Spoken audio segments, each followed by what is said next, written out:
Center for Civil and Human Rights grew out of wanting to bring the civil rights legacy to people who didn't know it and connecting it to human rights issues today.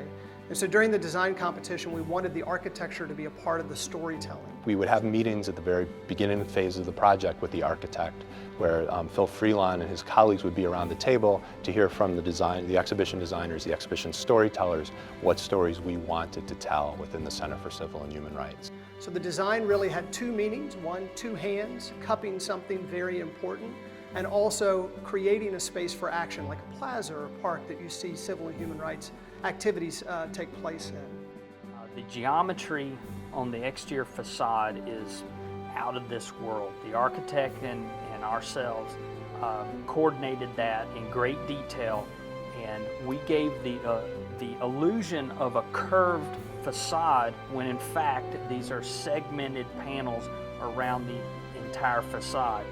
Well, we chose the Meteon product because we knew that we needed a product that could stand up to just the natural environmental impacts that a building will have to go through. But we also needed a material that was flexible and could be molded into the complex design. These panels had to be specifically designed to fit this particular building. These two dominant large curvilinear walls that form a shared space for collective action, they're 70 feet high at their highest points. He talked about that as informing the visitor's experience so that they come into the space, go through the exhibitions, learn, share with the people that they're there with, and hopefully leave changed by it. That seemed like the right concept for us. Very quickly the team felt that this was an appropriate concept to explore.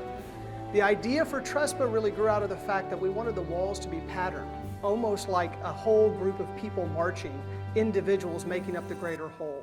And so Trespa became a very good option when it was presented to us, one, because it could actually allow us to curve the walls, which was an important piece of the design, but also it could be patterned in this really interesting way. From my perspective, what I really got excited about was that it had a lot of design integrity, but allowed us to be quite simple. Pretty quick after that, they came back and we began talking about the materiality that would go on those large curvilinear walls, and Trespa was something that they brought to the table and discussed with us. We again very quickly thought that this was a great idea because the ability to cut the pieces of Trespa, the variety of shapes that we could make, the way it could fit onto the curvilinear walls, the fact that there's an iridescence or a sheen or a grain to the panels allowed us to invert some of them, and it makes the wall look like there are 4 colors when there really are only 2 colors. We chose the colors to mimic that of flesh tone, of skin tone.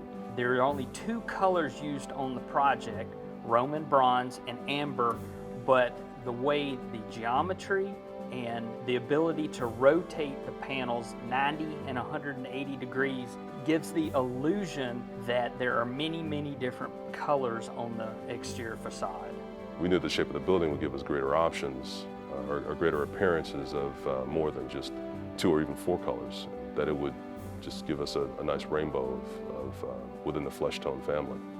We hear visitors being incredibly impressed and telling us that the building itself is part of the experience. So for a number of reasons, the materiality, the variety of how it could work, and then also for the way it fits within the storytelling, just seemed like a right match for us, and we couldn't be more pleased with how it all turned out.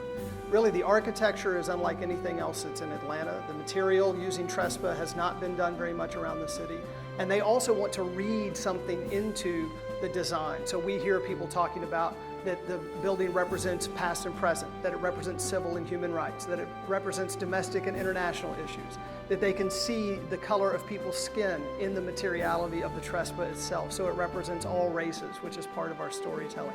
So what I like about it is that visitors are responding and trying to connect the design with the stories that we're telling, and that was always the intent of what we tried to do.